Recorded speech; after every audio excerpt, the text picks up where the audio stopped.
Après de longs débats, la réforme de la PAC, la politique agricole commune, a été adoptée. Elle s'appliquera à partir du mois de janvier 2023. Pour les Verts et une partie de la gauche, les mesures ne sont pas assez ambitieuses. D'où notre premier débat, réforme de la nouvelle politique agricole commune. Est-ce une bonne chose pour nos agriculteurs? Et vous êtes désormais 78% à dire non. Avec nous, une voix qu'on connaît bien, une voix béarnaise, une voix des Pyrénées-Atlantiques. Un vrai accent. Ah oui, Henri Biaspéré, éleveur de vaches laitières dans les Pyrénées-Atlantiques et vice-président de la FNSEA. Bonsoir. Bonsoir.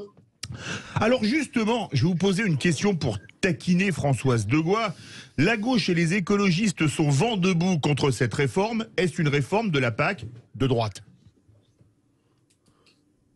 C'est la question qui s'adresse à moi. Oui, oui, bien sûr. Non, à vous, Henri. À vous. On verra à vous. Oui, mais on sait que les demandes et les attentes des écologistes en particulier sont extrêmement radicales. Ils voudraient un grand changement tout de suite. Et nous, agriculteurs, on veut essayer d'allier le maintien de la souveraineté alimentaire. Et les Français doivent se rappeler qu'il y a 1 an et demi, l'agriculture a tenu bon, a fourni des produits sur tous les rayons alimentaires. On n'a pas manqué de nourriture, contrairement aux craintes. On veut donc continuer d'assurer cette alimentation aux Français, tout en assurant une transition écologique. Nous sommes conscients qu'il faut aller vers une agriculture qui soit plus économe en intrants, plus respectueuse de l'environnement, et cette PAC va permettre d'accompagner tranquillement cette transition. Non, moi, il y a quelque chose Françoise Degois. On est d'accord, je pense que c'est jamais assez parce qu'il faut toujours la verdir. Il y a deux choses qui m'ont paru plutôt bien, et vous allez être d'accord ou pas, c'est vraiment la mesure sur les petites entreprises avec les 10% qui doivent être distribués, ça c'est un progrès, et puis surtout la réserve. Alors, je vous donne la mesure dans son intégralité. Oui. Au moins 10% des paiements directs devront être redistribués aux petites et moyennes exploitations, et les États devront employer au moins 3% du budget en soutien des jeunes agriculteurs. Bon, c'est hyper important en termes de trésorerie, on le sait tous, parce que c'est de l'argent direct, c'est vraiment ça, mais surtout également la réserve. Je crois qu'elle est de 500 millions d'euros, une réserve en cas de fluctuation des prix. Donc, je crois que moi, ça ne va pas assez, que les écologistes ont raison de parler un peu de greenwashing, mais on sait très bien la PAC. Alors, pour le coup, moi, le greenwashing, je traduis pour les auditeurs, c'est une manière, non pas tous, c'est une manière de rendre écologique quelque chose qui n'est pas beaucoup. En apparence, voilà, on le repeint en vert quelque chose. Donc je pense que c'est plus que de la repeinte en vert, là, cette PAC, et il y a des choses assez intéressantes. Voilà, c'est ce que je me dis. En plus, mes amis socialistes, notamment Éric Andrieux, qui est un grand spécialiste, a beaucoup travaillé, et je trouve que la copie n'est pas si nulle, en fait. Henri Biaspéré. Alors, vous savez, que je dis souvent, en particulier sur votre antenne à Sud Radio, que la France est toujours à montrer de bon exemple à l'Union européenne. Donc là, vous parlez d'une mesure de paiement redistributif qui est maintenant inscrite pour les 27 pays de l'Union européenne. Ouais. La France la met déjà en place, c'est-à-dire ce paiement vers les petites exploitations de moins de 53 hectares est déjà en œuvre depuis dans la PAC actuelle que nous connaissons. Je le sais parce que je me souviens. Henri Biaspéré. Oui. Pardon. Et nous avons souhaité que ce paiement qu'on appelle redistributif, voilà, on prend des aides sur l'ensemble du budget de la PAC qu'on oriente vers les exploitations de moins de 53 hectares, eh bien on a souhaité justement qu'il soit maintenu et qu'il continue encore sur la future PAC. Et je confirme que c'est une bonne mesure pour les petites exploitations que d'accompagner, de leur donner un petit supplément à l'hectare. Philippe Bilger. Pardon Henri pour la banalité de ma question, est-ce que ça veut dire que les agriculteurs ne sont pas du tout hostiles à la tonalité écologique, et est-ce que vous la pensez totalement compatible avec ce qu'exige une agriculture rentable? Mais c'est le pari que l'on fait. Le pari que l'on fait en évitant et en demandant ce qui n'est pas de radicalité, c'est justement qu'on puisse la rendre compatible, qu'on puisse l'installer tout doucement, tranquillement. La future PAC prévoit que 25% des montants, donc mettez-vous à la place d'un agriculteur, l'année prochaine, en 2022, je vais recevoir 100 € en continuant mes activités. En 2023, si je veux percevoir mes 100 €, je vais en avoir 25 qui vont être liés à de nouvelles mesures que l'on appelle les éco-schémas.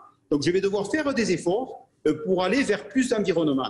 Ensuite, ces éco-schémas sont à redéfinir, mais pour avoir la même somme, je vais devoir encore un peu plus verdir mon exploitation pour pouvoir bénéficier du même paiement que celui que j'aurai en 2022. C'est que ce que les auditeurs doivent comprendre, comme si on prenait sur une part de salaire d'un salarié en lui disant l'année prochaine, si tu veux le même salaire, eh bien, il faudra que tu fasses des efforts liés à l'environnement, consommer moins d'énergie, prendre des transports plus doux, etc., etc.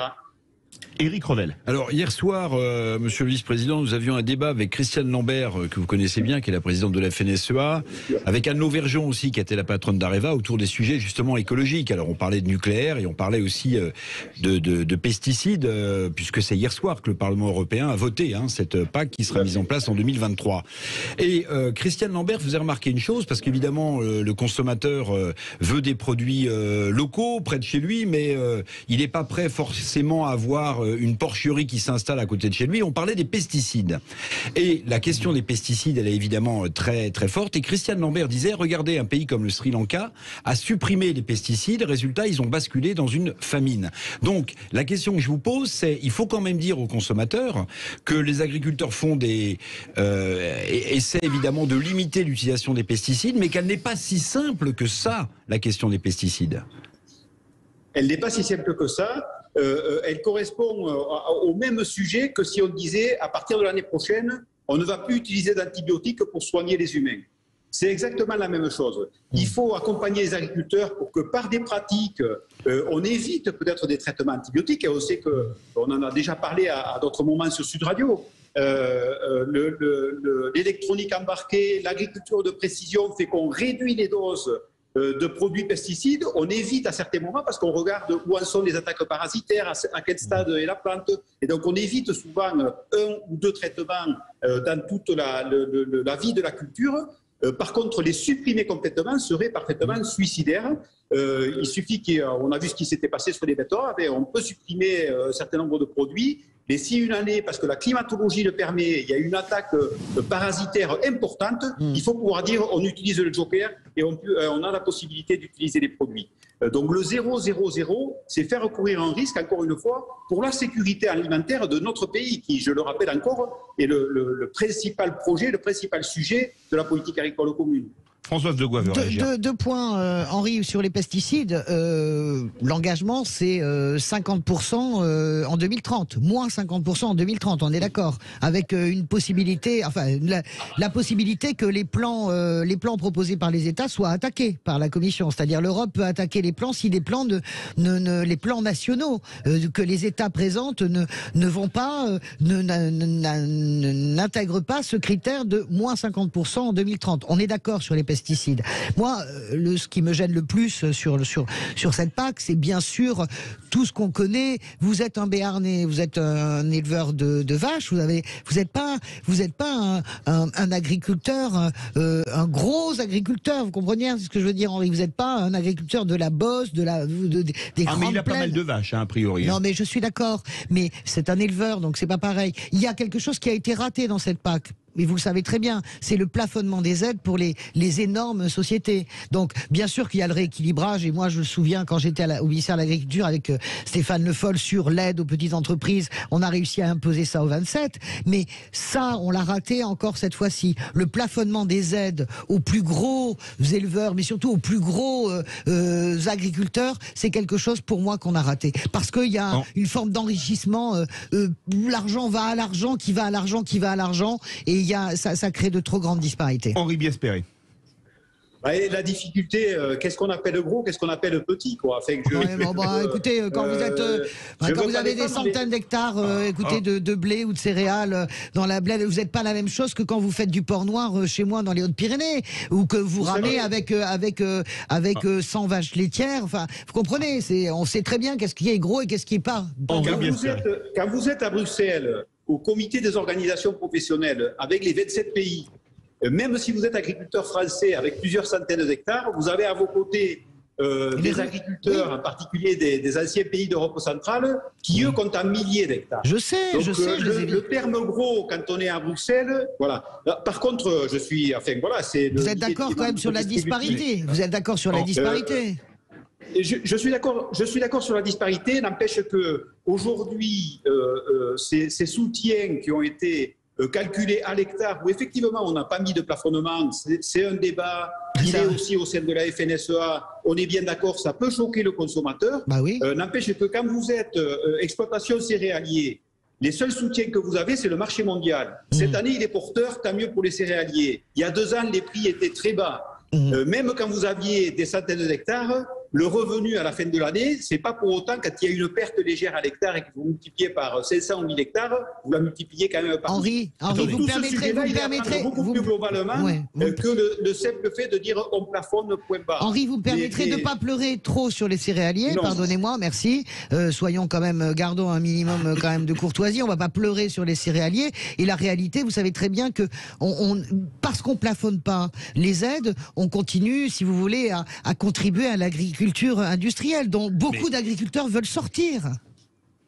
Il y a beaucoup d'agriculteurs. L'agriculture n'est pas ni plus ni moins industrielle sur une grande exploitation que sur une exploitation moyenne. Le moyen de plafonner, de limiter la taille des exploitations, on l'a porté avec le député Saint-Pastous dans un projet de loi qui vise à réglementer le contrôle des structures. Ce que notre pays et notre société a toujours fait pendant des dizaines d'années, aujourd'hui est contourné avec des formules sociétaires. C'est sur ça qu'on a essayé de lutter. Le projet de loi est en train d'être adopté, il est en parcours, il est en commission mixte entre les députés et les sénateurs. J'espère qu'il va aboutir, et ce n'est pas forcément par l'aspect financier. Même si je reconnais qu'il y a le sujet, quand on regarde plusieurs centaines de milliers d'euros sur une même exploitation, ça peut poser question pour un citoyen, mais il faut voir qu'en face, il y a aussi plusieurs dizaines de milliers de tonnes alimentaires qui vont sur le marché, que les efforts qui sont demandés à ces personnes-là, quand vous prenez 10% de la surface qui doit être consacrée à de la biodiversité, mais celui qui a 1000 hectares, il fait 10% de 1000 hectares. Donc il va contribuer aussi à sa juste mesure à l'effort qui est demandé de verdissement. Donc je veux juste le mettre en relation, les aides sont liées à des efforts de l'agriculteur, à un engagement de l'agriculteur pour de la nourriture et pour des actes environnementaux. Bien sûr. Et plus on est gros, plus on en fait aussi. Mais ce n'est pas pour ça que je vais le prôner comme étant une orientation pour l'agriculture française. Éric Revel veut réagir. Oui, monsieur le vice-président, j'aimerais que, je ne vais pas dire qu'on prenne de la hauteur, mais qu'on regarde un peu l'agriculture française vue du ciel.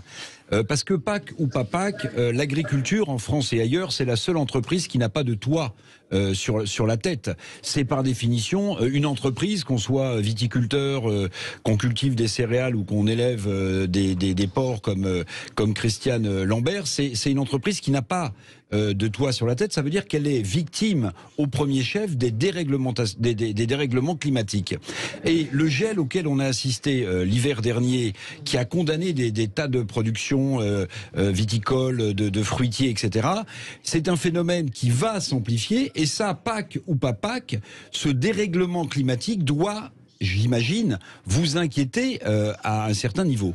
Et il rentre en ligne de compte, de toute façon. Il nous inquiète, et c'est pour ça qu'on a fait ce fameux rapport d'orientation en disant prenons en compte ce changement climatique, on doit adapter nos systèmes de production, on doit adapter nos cultures, on doit adapter les rotations de cultures, on doit peut-être faire un peu moins de spécialisation, un peu plus de rotation. C'est ces orientations-là qui vont nous amener vers ce fameux agro-environnement que tout le monde attend. Ce changement climatique, si on ne fait rien, on va le prendre effectivement sur la figure. Ça, on n'en a pas envie. Donc le message vers les agriculteurs, il ne faut pas bouger parce que c'est une demande des écologistes, il faut bouger parce qu'on en a besoin pour s'adapter au changement climatique, on en a besoin pour s'adapter à la demande du consommateur, et c'est le consommateur et le changement climatique qui guideront les actions des agriculteurs et non pas l'idéologie prônée par certains partis politiques. En tout cas, non mais Henri, ce qui est clair, c'est qu'il y a beaucoup d'agriculteurs qui veulent faire cette mue, hein, on est d'accord là-dessus.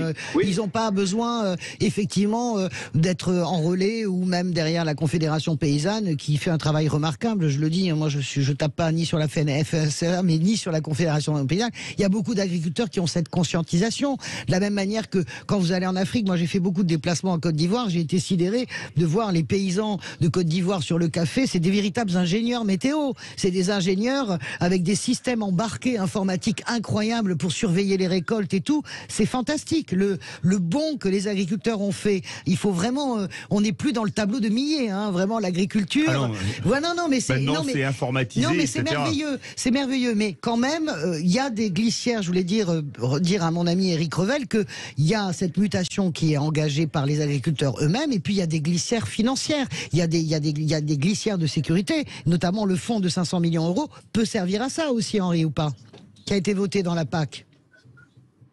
Oui, on a aujourd'hui beaucoup de Il y a des moyens. airbags, je veux dire. Oui, pardon. Oui. Pardon. Oui. Oui, pardon.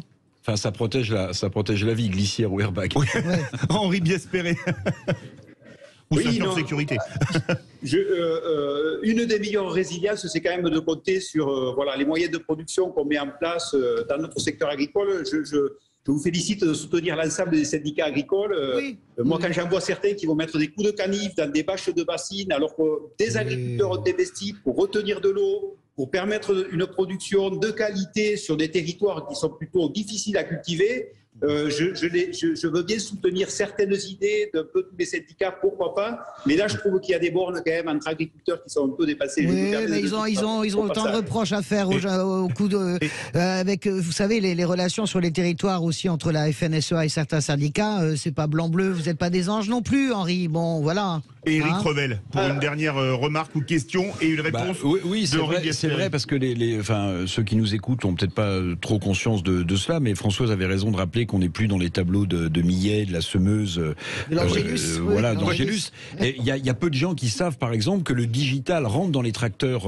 aujourd'hui, que l'intelligence artificielle a fait son arrivée dans la gestion agronome d'un paquet de champs. C'est vrai qu'aujourd'hui, monsieur le vice-président, l'agriculteur moderne, c'est quelqu'un qui est digital natif, enfin, qui a intégré tout ça. Henri Biespéré. Mais je partage à 100%, je l'ai dit un peu tout à l'heure, l'innovation, les nouvelles technologies, tout ce qui est dans la recherche aujourd'hui pour produire des semences qui vont faire que nos plantes seront adaptées à des milieux où il va tomber moins d'eau, qui vont être capables de consommer moins d'intrants pour faire le même rendement, parce que c'est quand même notre objectif.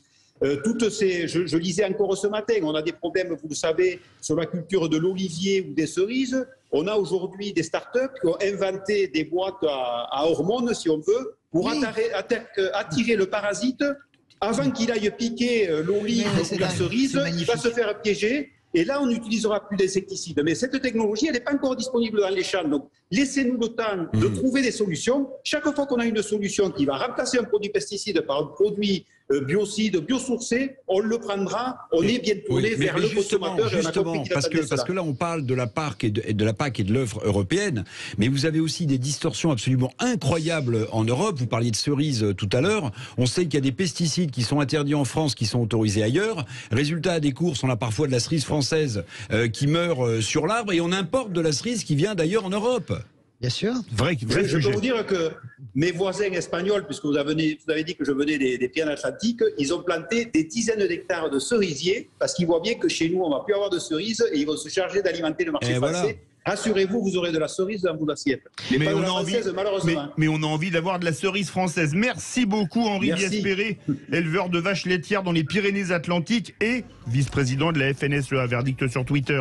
Réforme de la PAC, est-ce une bonne chose pour nos agriculteurs ? Vous dites non à 75,5%. Ça vous dirait la chronique présidentielle d'Esteban Radial, les vraies voix ? Eh ben c'est tout de suite. Ah ouais, s'il vous plaît.